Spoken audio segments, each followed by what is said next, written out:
Hello, and welcome to Temple of the Fallen Pod, where our decks are not optimized, but our plays sure as heck are fun. I am Andy. I am Bruce. Wow.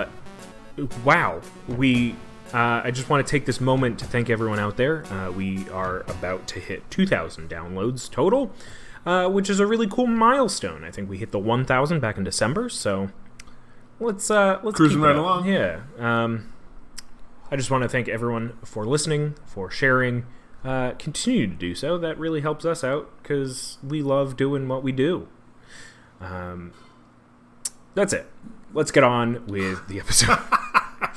I've shown enough graciousness. All right. Today, I've had this problem time and time again where I find myself in a situation where I can take somebody out of the game, and I decide not to.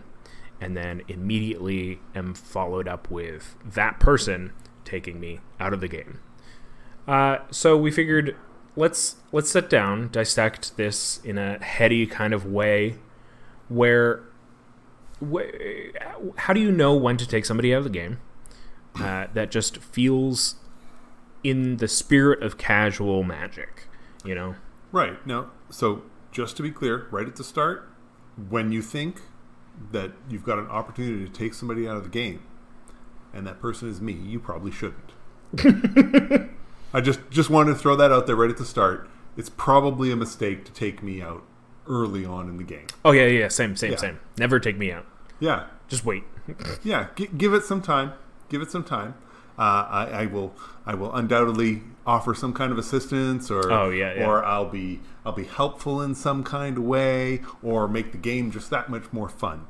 So yeah, don't take me out early. All right, now that we're through the self-serving part.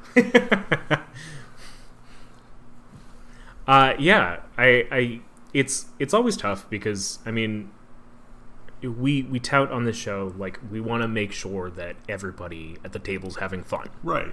Now if there's obvious variables here. If it's early in the game, you have had like this huge start. If you can take everybody out, great. Do your thing if that's, what it seems like should happen. If Right. you've got like this huge play that's really crazy, go for it. Everybody will, laugh about it. Have a good time with it. For me, with my Lelia deck, which we'll talk about next week, she has haste. She can get real big real fast. She's essentially a Voltron commander. You just put a bunch of +1s on her and let her go. Right. It's easy to focus on one person, take them out. But then you've got two other people that are like, that's scary. I don't want that to happen to me. So you have to be able to like follow it up. Right. And I think this is really the focus of what we're looking at isn't, ending the game early. Right. I mean, you can just build a more powerful deck, and, wizards and all sorts of people are always very happy to show you how to do that so that everyone's playing a more powerful deck. So if you take someone out on turn 5, don't worry about it. The game's going to be over in 2 turns. That's not really what we're talking about. And I'm certainly not talking about anything where we all die essentially on the same turn. We're talking about a game that's going to last a little longer, where you or someone else has the opportunity to take out one other opponent. Right. We're looking at a game where someone gets eliminated and are left sitting there for 45 minutes waiting for the other 3 to finally wrap up their game, because that's just how this game went. And it becomes, like Andy said, it's difficult because you want everybody to be having a good time. Yeah. Yet the purpose of the game is to win the game. Right. And one of the key components of that is killing an opponent. So you really, so it turns into this balancing act of when do you do it? And just because you can doesn't mean you should. So we thought we would go through a few of the a few of the situations, a few of the options, come up with situations when this happens, and all sorts of suggestions or ideas as far as how to make this a little more palatable for everyone in your group. Yeah, and I think for me, it is very much like you said, whether or not you can do it, it's a matter of should you. For me, there isn't really a card generally that you shouldn't be putting in your deck in a casual game. For me, it's always been, it isn't about whether you have it in your deck or not. It's about how you use it. Right. It's the well-timed counterspell, and whether or not you actually even want to counter the thing. Because if you're actively doing, if it is your opponent's big play, you are in a crossroads of, do I have what it takes to follow this counter up and do an equally big thing my turn, or do I just counter their thing because I know it's a big thing, and now they feel bad because their big play is gone. So with connecting it to taking a player out, sure, you can take somebody out, but what does it do? How does that help you defeat the other two opponents? How does it help them by them sitting there for 45 minutes? It just means that you found a weakness in your opponents and exploited it. Right. No, game strategy-wise, right, most of the time, it makes sense to kill the opponent early. Yeah. Game strategy-wise, it is unwise to, in the early game, do a couple points of damage to each of your opponents. All you're doing is irritating all of them, and you're not getting any of them significantly close to elimination. Strategy-wise, you should be choosing the opponent that you think is going to be the worst for you, and focusing all of your efforts on that one player. It's just sound strategy until that player demonstrates that they simply will not be the threat that you thought they were going to be. Right. You're better off canceling it. But that's just not... just because it sounds strategy doesn't mean that it's something that you should be doing in your fun casual game with your friends, because, yes, you are going to have somebody who's just sitting there watching the rest of this game, because getting rid of one opponent is one thing. Getting rid of three is a whole other story.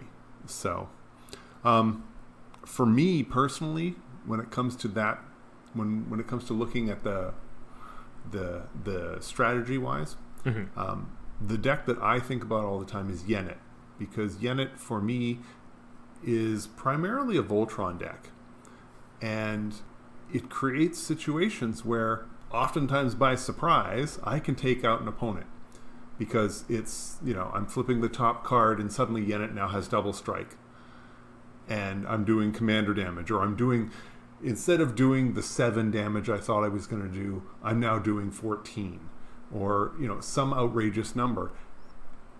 And it means that, especially when I know what that top card is and I know how much I'm going to hit for, you start looking around and realizing, okay, but if I swing, I'm taking somebody out, and it's still, I know, early in the game, because one of my opponents is going to have a way to get rid of Yennet. So it's not as though I'm going to be able to march my way around the board and just go bang, bang, bang and machine gun everybody with Yennet. Right. I know that she's going to get killed, and then I'm going to have to recast it for 7 or 9, and then try and do it all over again. And it does require some setup, so it's going to take some turns and it's going to take some time. So when I get that opportunity, that first time out, when I think I can take somebody out, I got to think long and hard over whether or not I'm actually going to do that. Yeah. And I know for me, quite often, those are opportunities when I'm like, all right, I could take Andy out this turn, but instead I'm going to swing at somebody that I haven't swung at all. And then I'll deal 14 to them instead of 14 to Andy on top of the 9 or 7 that he's already taken. So that way, it spreads it out, but it still brings everybody, you want everybody teetering on the brink if you're not going to at least get rid of them. So it's sort of how I run that one. And a lot of times, if I can, I'll tone it down with the idea being reserve the card, hold on to it for the next time when I need it. It's just adjusting your expectations with the deck. So yeah, it's definitely a thing where you kind of have to do the assessment on the fly, because I mean, you've also got people who rely on being left alone throughout a lot of the game. Right. Whether they have a board presence or not, they're hoping that you leave them alone until they can just go off and kill everybody. Right. I know that my Prismari deck, for the most part, sometimes does this, where it's like, oh, he's just playing a lot of lands and that's about it. Sometimes he gets some treasures, sometimes he gets some artifacts. The artifacts aren't clearly mana sources because they're just artifacts, but because of the commander, they when can be. When you get a couple turns when it looks like you're just sort of spinning wheels, and you're missing something, right? And then I've won twice in the past couple months with Crackle with Power to just do face damage for 80 or whatever. Right. And there's a point where it's like, all right, I did the thing, cool. I just made a lot of mana. That's all I did. It's out of nowhere is the thing. And your opponents, if they're not expecting it, more or less may be giving you some sort of mercy of like, oh, he's really not doing anything. And so like to look at it from the other side of like, do you give somebody mercy and like either kill them outright because their deck hasn't been doing anything, or leave them alone for X number of turns, is also a hard decision. And I mean, both ways could in some way be considered the mercy play, whether letting them shuffle their deck up, wait for the next game, or letting them play out whatever thing they have, but that might also be part of their strategy. Right. I'm starting to talk in circles, but I think that's all right. Taking somebody out of the game, especially if it's prematurely, should be a decision where you understand that they could be out for a while because you may be facing your own consequences of clearly being a threat. But also, as I've experienced time and time again, not taking a person out because they're a threat, even if you don't think you can follow up the kill with a win, also can show that you're a threat, and that person just turns around and kills you anyway. So like there's never a right answer, obviously, until it's too late. I mean, hindsight's 20/20, but I don't know. There was a point I was trying to make that I'm going to leave it up to the listener to figure out. I've been talking to Hobbs today on Twitter about just general, like, why does it feel bad to take somebody out of the game? Why, like, this is a personal thing. I'm sure some people can relate. I'm sure some people cannot, and that's fine. And he touched on something interesting, too, where a majority of our games, you and me, are with the same handful of people. Right. I generally haven't had the experience of playing with quote-unquote strangers, people that I don't normally play with. But then, we have things like BrewCon, where, you have a dozen people over. We play games with people we haven't seen in months to a year. Right. And it's a completely different experience. I think the games are slightly less high stakes, but like generally, like seeing these other people, playing the game against them, it feels different. And I also had a point about that I haven't figured out yet. Well, but a couple of things. If you're in a play group where you're playing with the same people week in and week out, then hopefully they're your friends. Yeah. And I would feel badly, and I hope anyone would, that they've taken an opportunity for their friend to have fun and removed it because you've opted to eliminate them early. Now, there's all sorts of justifications for doing this, and I'm not going to go through and list all of them. I mean, I'm sure that there are plenty of reasons why, but in the end, I'm always going to feel bad about it. Yeah. Even when I know that this person is, that I have definitely made the right choice and made the right move, I'm still going to feel badly about it. And that's fine. When you start talking about something like BrewCon, where you're playing against people, at least for me with BrewCon, these are people I know but don't get to play with very often, my reluctance to eliminate somebody early goes even higher. Because I'm only going to get to play a couple of games with this person in a year. Do I really want to knock them out of the game early? No. I want to enjoy the experience of playing the game with them. So I might know that not taking out Carlos very early in the game is a mistake. If you can do it, you should do it. However, no knock on Carlos. Carlos is an amazing player, and that's the reason you should take him out. However, if it doesn't, if you don't do that, I want him to stay in the game because I want to see what the deck's going to do. I want to chat with him. I want to have that game experience. But I know that the correct play is to always swing at Carlos every opportunity you can. The other part of an event like BrewCon, or more importantly, just a convention generally, when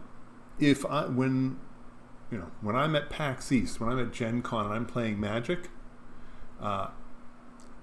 in those situations, I have almost no issue with taking somebody out early.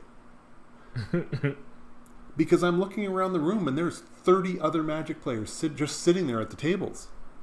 If I eliminate somebody early, it's not like they're going to have to sit there for 45 minutes and watch the rest of the game. That's fair, yeah. They can just get up and find another game.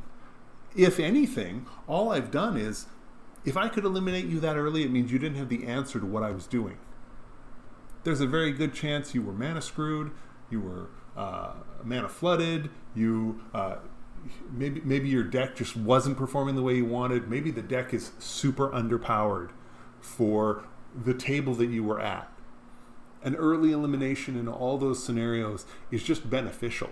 And even if that's not the case, and you feel you were unfairly targeted but eliminated from the game early, all right, throw your stuff back in your bag, get up, find 3 other players who are looking for a 4th, plop yourself down, and start playing that game. There's no, there's no sense of, now it's you're not as stuck. harsh, yeah. Yeah, it's not as harsh. It's interesting, too, because, the more you were talking about that, and that, I don't know why I hadn't thought of that. I'd never thought of, oh, yeah, duh, because you can just find... You just get up. You just raise your hand and somebody's Right. there, And I think, too, along with it is sometimes, we play at the end of a Thursday. Thursdays can be long. It's right before the weekend. Yep. All these things. So, maybe not everybody is in the best mood or whatever. And I know from my own experience, I can be crabby around 6:30, It's pre-dinner. It's my meds have worn off. All these things. Long, arduous day.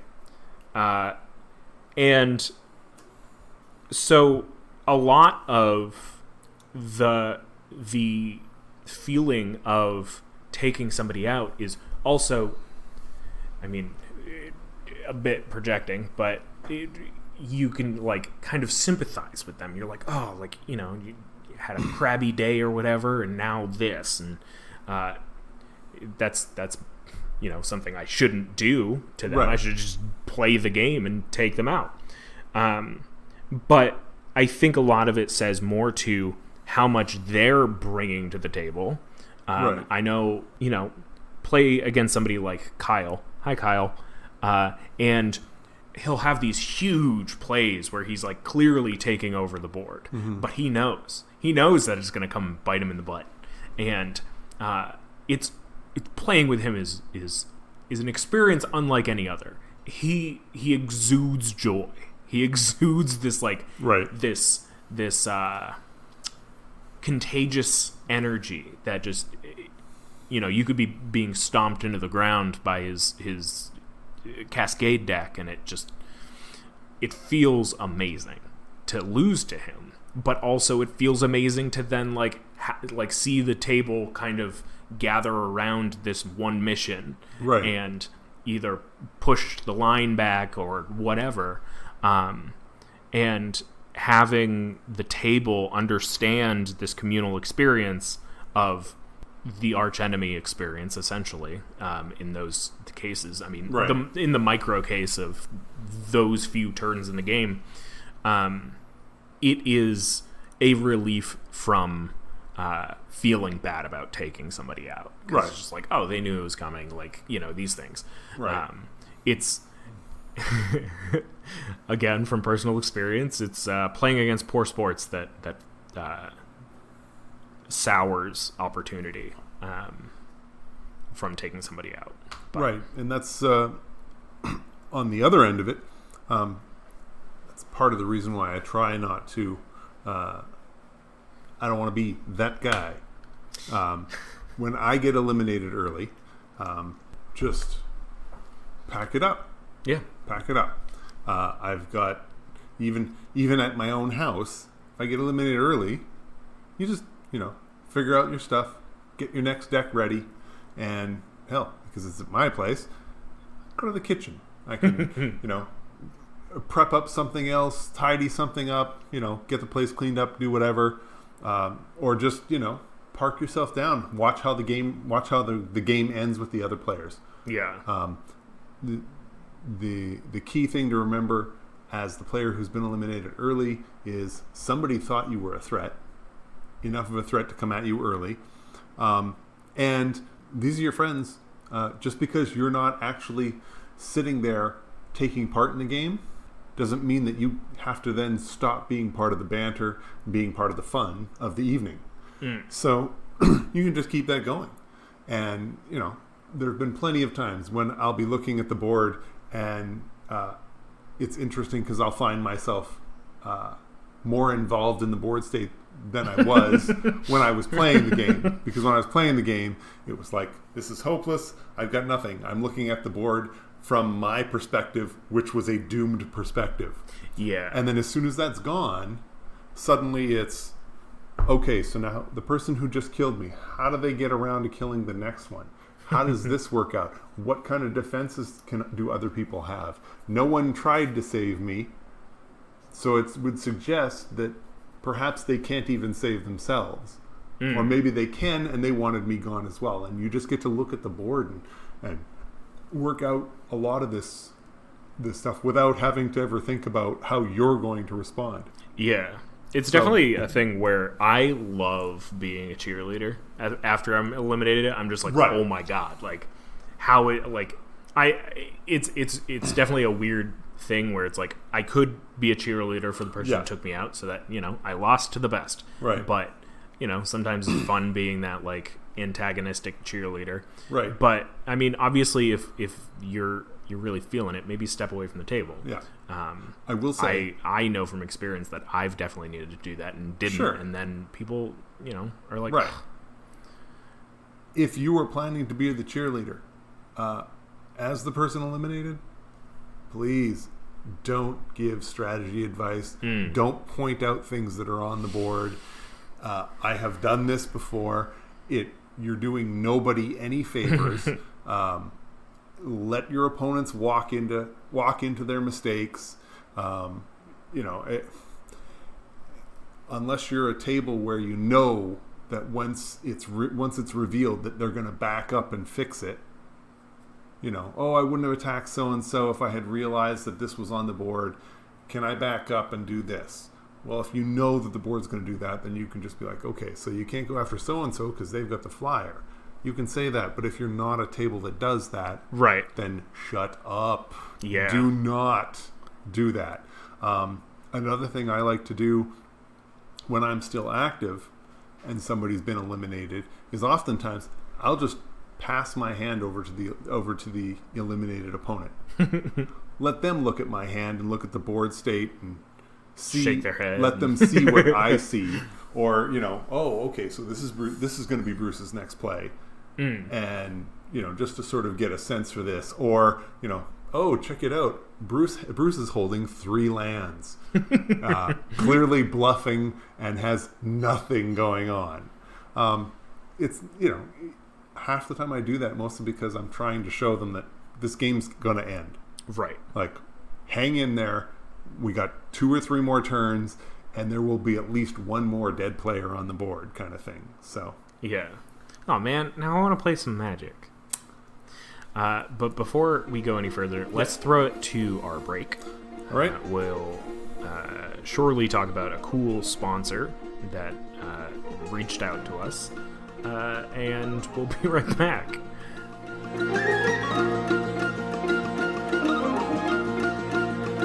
This episode of Temple of Falspot is brought to you by Unexpected Results.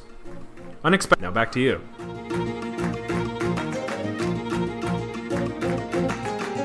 All right then. All right.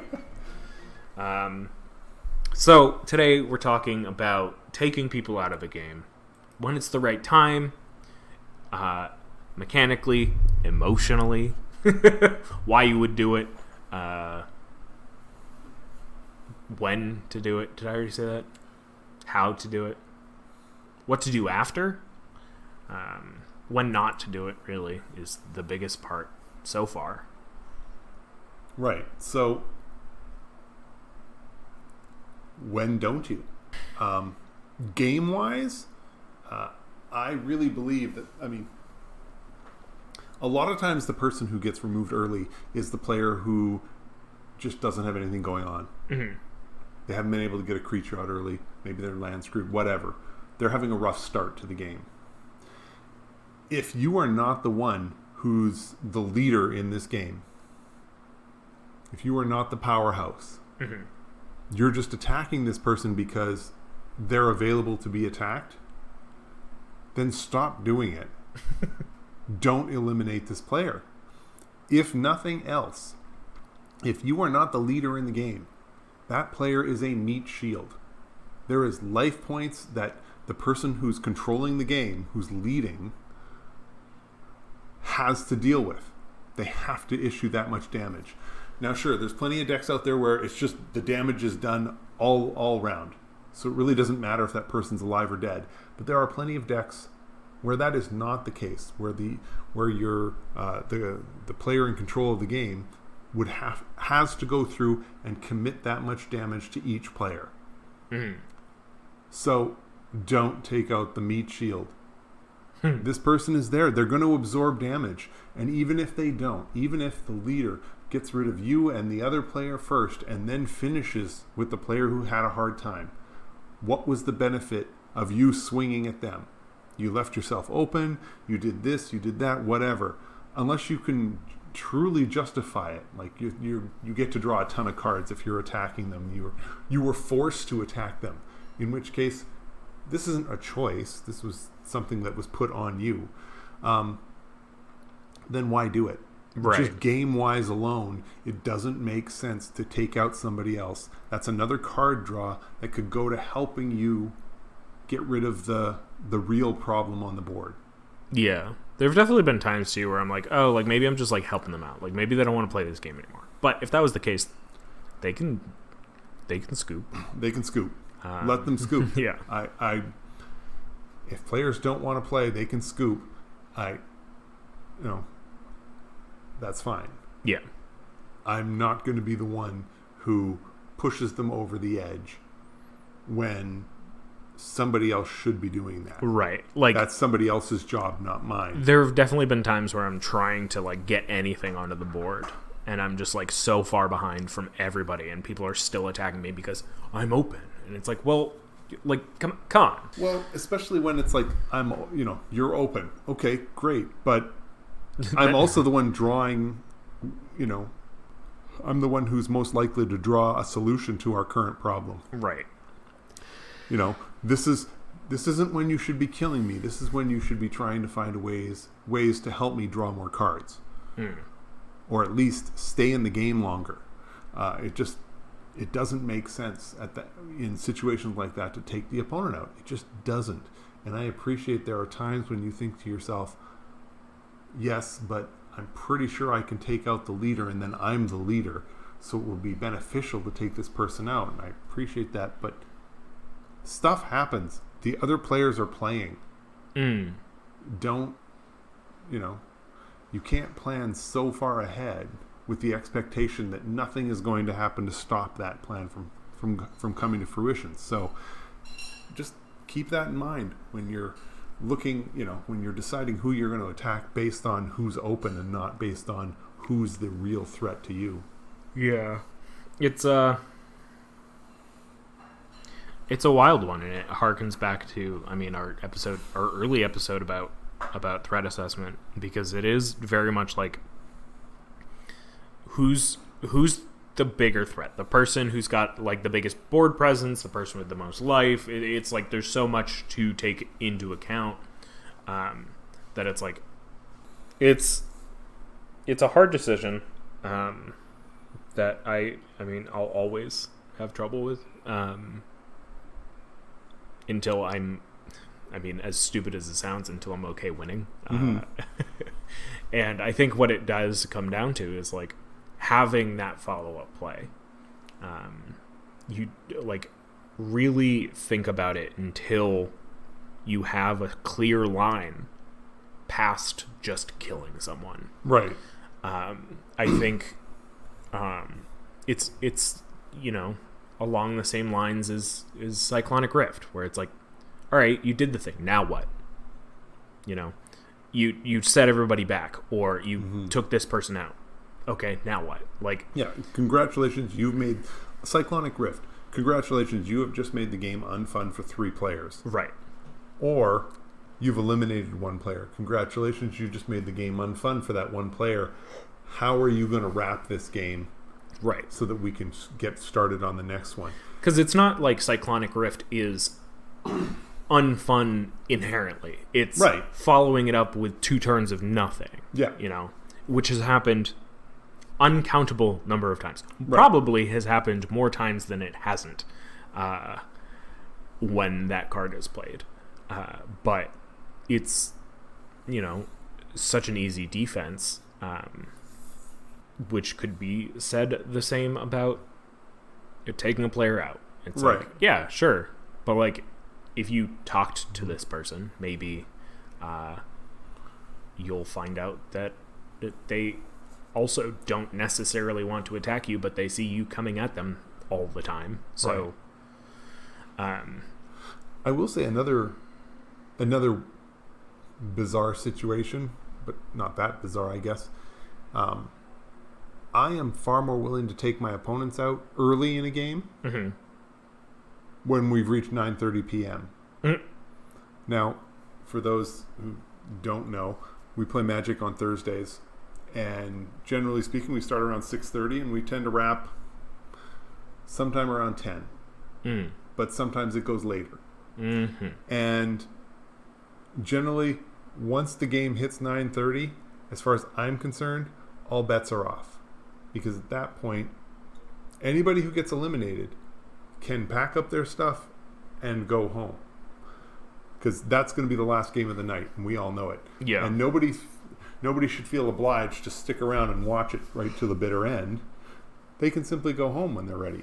So I don't feel badly about them not, having to sit and wait and not enjoy the game, when at that point in the night you can just pack up and head out.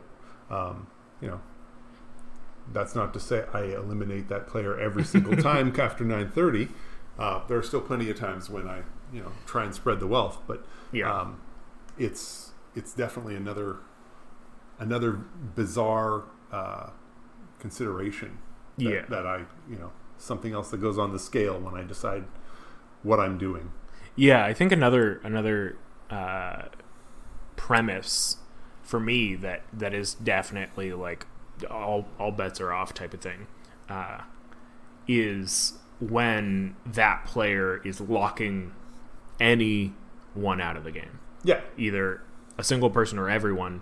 If they're starting to lock people out, then it's like, well, we need to deal with this by the only way that we can, which is player removal. Right. Same goes for things that are hard to interact with. Sometimes player removal is the answer. Right. Well, if one player is making the game unfun for one or more other players, mm-hmm. then the net of getting rid of that player is a net positive. Right. Because either you're equal, meaning it was one player or the other who's going to be not having fun, or you're getting rid of the one player that's preventing others from having fun. Therefore, now you've got more players having fun. Right. And generally, they'll probably be pretty understanding why they were taken out. Generally, yes. Yeah. I mean, I'd like to think most players can recognize when they're in a situation where,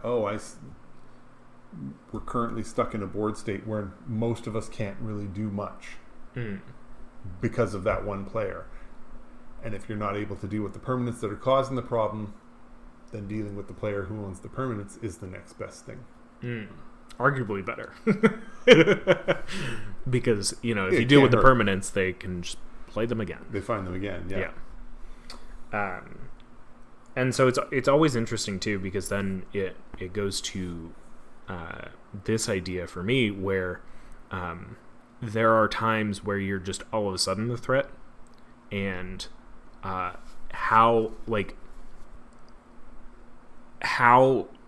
don't know how to word this the right way, but how how okay is winning unexpectedly? How fun is that for everybody else? To me, mm-hmm. considering what we're talking about here, mm-hmm. and the idea of the early elimination player, if the unexpected win means you are taking out all of your opponents, mm-hmm. then I'm a little bit more okay with that. Now, having said that, I am not a fan of combo. Mm-hmm. I hate the idea of combo coming out of nowhere to win games. To me, that just encourages me and everybody else at the table to attack that player for the rest of the night, because I don't know what they're going to play next. Are you going to play another combo deck? Maybe this is a combo deck and it doesn't look like one yet, but until I know for certain, I have to assume that it is. And that really wrecks it. So I tend to prefer not to play against combo. Having said that, like I just said here, if it's if you're winning out of nowhere, you just described what's the name of the card? Crackle of Power. Crackle of Power. I mean, I've won out of nowhere with Grey Merchant of Asphodel in Grenzo. It got flipped off the bottom. I mean, talk about out of nowhere. Yeah. And it just happens. Now, everybody knows it's in the deck and they know this can happen. Same with Crackle of Power. At this point, everybody knows it's there. They know that this can come. So it's something that gets considered. And if that's the reason they're looking to eliminate you early, well, then, that's the situation. Now, I think that what we've been seeing in the last few years as far as what Wizards produces, I wouldn't call them two-card combos, but we're creating situations where it seems like one card can do a lot of things to create a setup that allows a handful of cards to be able to pull out the win. Right. And it's not just, I now have the ability to take out this opponent. It's, look, you are all dead. As the cards become more powerful, Wizards seems to be focusing on the idea that really focuses on the multiple opponents. So they create cards that can manage with multiple opponents, which tend to end games suddenly and for everyone. So really doesn't relate to what we're talking about, because I don't want to get into, power level and eliminating all your opponents early. Yeah. This is about one player getting eliminated early. So and I think that like it's always tough to take out a person prematurely, whether it's because you thought that they were this big threat and then you didn't think about your opponents following up that with them beating you down to not having a board state anymore. Right. I mean, nobody wants to see a player, I don't know. Yeah. Nobody likes premature ejection from a game. Just sometimes the game requires that it's the time, and unfortunately that's just sort of where it heads. So yeah, sometimes it's inevitable. Sometimes it's the right thing to do. Sometimes it's the wrong thing to do. Sometimes you do it and then you realize it's the wrong thing to do. Sometimes, there's all these scenarios that it's always impossible to tell.